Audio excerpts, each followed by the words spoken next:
2023 Betfred Derby. King of Steel got away from the stalls. Adelaide River forward on the outside. Arrest going forward from a wide position as well, with Passenger very prominent as they race up the hill in the early stages. Out wide then is Military Order just towards the outside from San Antonio. Artistic Star, Passenger in the firing line. Dubai Mile, and getting across now is Arrest. Back in the field to King of Steel, then Spreewell, and then towards the rear then Auguste Rodin is towards the outside. Dear My Friend up the inside. Waipiro White Birch is just about the back marker as they now move across to the inside of the track, and Adelaide River just getting across now in front of San Antonio. The two stable companions followed by Dubai Mile, then Passenger close up. Arrest has got a good position from a wide draw. Frankie Dettori in the pink cap.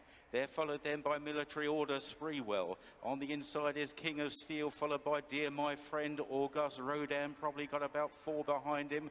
Artistic Star, the Foxes held up, White Birch and Waipiro.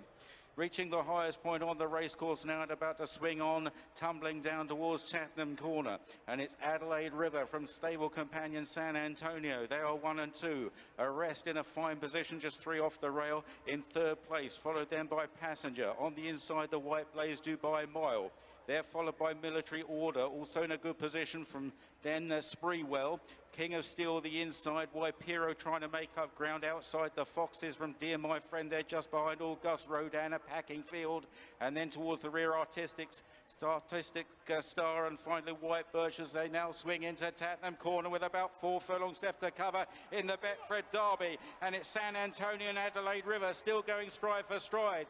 Into third is Arrest with every chance. Dubai Mile on the inside will have to go for a daring run there. King of Steel is running on well with Passenger. Then out wide, here comes Auguste Rodin in the hands of Ryan Moore, beginning to burn down the outside from the Foxes.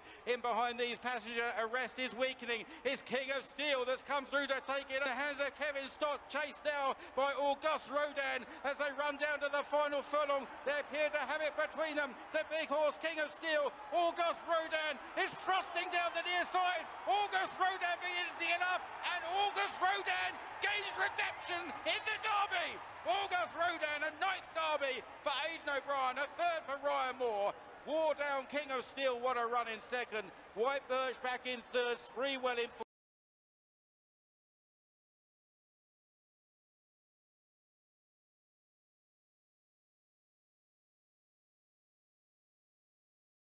And then Ryan hunts him down late on, and that was off his first return run for the second. That's a great effort. It made for an exciting race, didn't it? There were plenty in contention with, what, 2 to 3 furlongs to go. And then King of Steel, from nowhere, absolutely bolts down the hill. Like you say, Jason, he made the most of that momentum going downhill, stole the march, and then Ryan, all he had to do was hunt him down and keep asking Auguste Rodin for an effort, and he kept getting it from the horse. Impressive performance on this ground, which you hadn't seen before.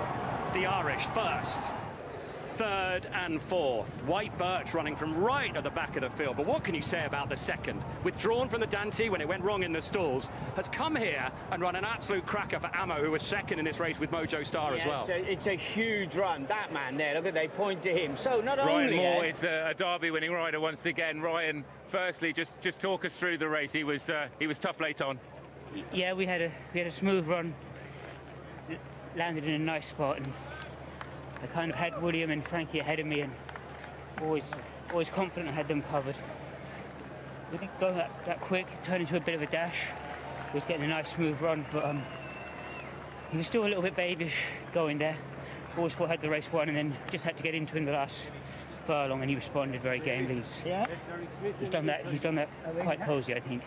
We know about the mastery of Aidan O'Brien. Johnny Murtagh said that some trainers wouldn't have even bothered running him in the Derby after the Guineas run. Just how good a training performance is this from Aidan? Look, he's the only man that would do it. And I've seen him get horses back that run bad in the Guineas, and one other Guineas cow, Roderick O'Connor spring to mind, and a few others. Even qualify, she ran bad in the Guineas, come 1 in Oaks. Aidan can do things. And look, this horse has great pedigree. He's always shown he's a good horse.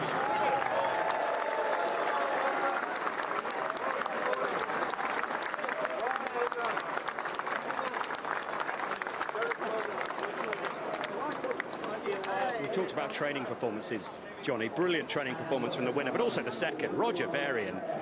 They had to miss the Dante, comes here. What a prospect they've got with King of Steel. What about the first two jockeys? How good a rides were they? Yeah, no, brilliant. Ryan is so cool on these big days. You know, he never gets flustered, and he always takes the chance. You know, he goes inside, outside. Today, listen, it looked straightforward, but he had him lovely and relaxed, out the back.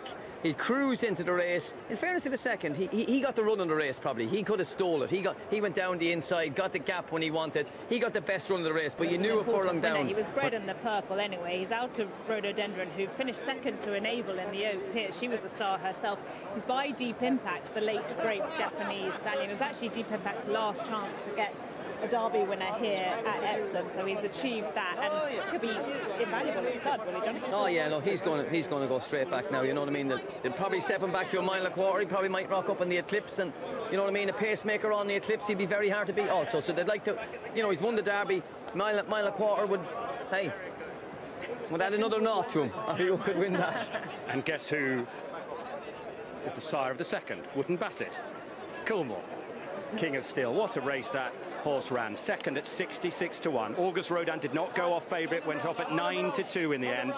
White Birch in third. You'll see later, and we'll review the Derby through the day when we move to ITV4 before the Cup final. Came from a long way back to finish third at 12 to 1. Most bookmakers were paying first four. I think it was Sprewell who was fourth. Some even paid first five. But here's the photograph of yet another Derby winner for Coolmore and Ballydoyle. And that man on the left, or now going in behind on the left, is simply a genius.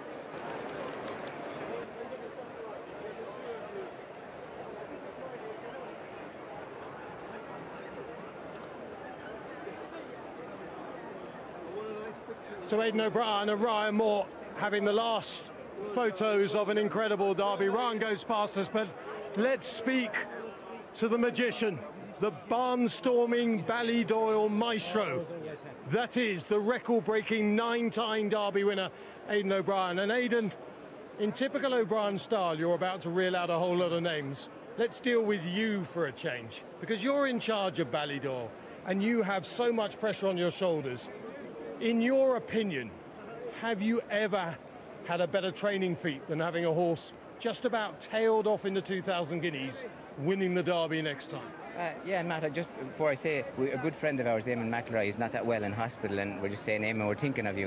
Eamon walked the track here when we had Galileo, our first Derby with her. So, listen, but it's great credit to everybody, Matt. Listen, obviously, first from John to send the mare to Japan, a great mare like her, for it to happen. And everyone is involved. Andrew in charge of him, Rachel rides him out, Wayne rides him in his work, Davy leads him up. And then all the people, John on the farm, John over the veterinary, Rory over the farrier, Chris, Jenny, there's so many people, I'm forgetting the name, all the people in Coolmore that made this happen, because he's a total homebred horse, Matt, and it's all credit to them that make this thing happen every day. And listen, obviously he came with a massive reputation as a beautiful horse, but he kept stepping up to all the markers all the way, which is very unusual, and he's totally unique.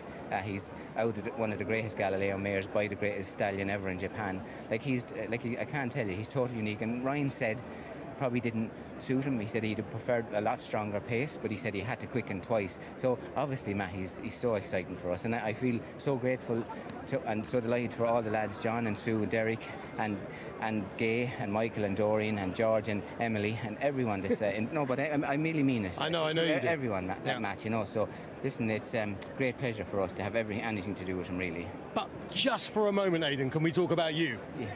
Can you go back to 2,000 Guineas Day, and when you left the track at Newmarket, how deflated were you? Oh, actually, listen, Matt, it was one of those days, kind of from a few days before it all started to go wrong. And like, this is, as we all know, it's a funny game. It has to go around and everyone has to get their day. And sometimes you control the things that you can control, but when the variables that you can't control all start falling against you, you can't stop that. And that was the way from a couple of days before we had him booked to fly out on the morning, and then it all started going wrong then, and every step of the way everything just fell against him. And like we always, the lads had the plan for him that he would do the 3 races, and that's what we stuck to. The Triple Crown, which is the 2,000 Guineas, the Derby and the St Leger. Exactly, Matt, and we knew the first one would be the toughest one, because to do that everything had to fall right for him, and everything went totally wrong, but he came out of the race great. So that was the massive thing. every day Wayne riding the Murky was just getting better and more confident and more confident. Like I say, Rachel rides him out, and Ryan gave him an incredible ride. You know, he was so cool, he knew the pressure was on, and he gave him such a peach of a ride. Aidan, every time anyone's spoken to you, you have always said, I keep the faith. What do you see in this horse at home that stands him out from all the rest? Yeah, so I suppose in February, when Ryan rode him work, he said this is very special. In February, as a 2-year-old, so you could imagine what he was like then, and his movement was so spectacular. And sometimes horses lose that movement, but it never changed the whole way. It's the most unbelievable economical way of going, like his action and his temperament and his breeding, but his movement is just incredible, match. You know, it's very different. And well done to everyone at the Jockey Club and Epsom on making this happen. In very difficult circumstances, it must be said. Right, remember the football's coming up. It kicks off at 3 o'clock. Hopefully you'll dip in and out of the football and the racing here because, Francesco, we've got a lot to come.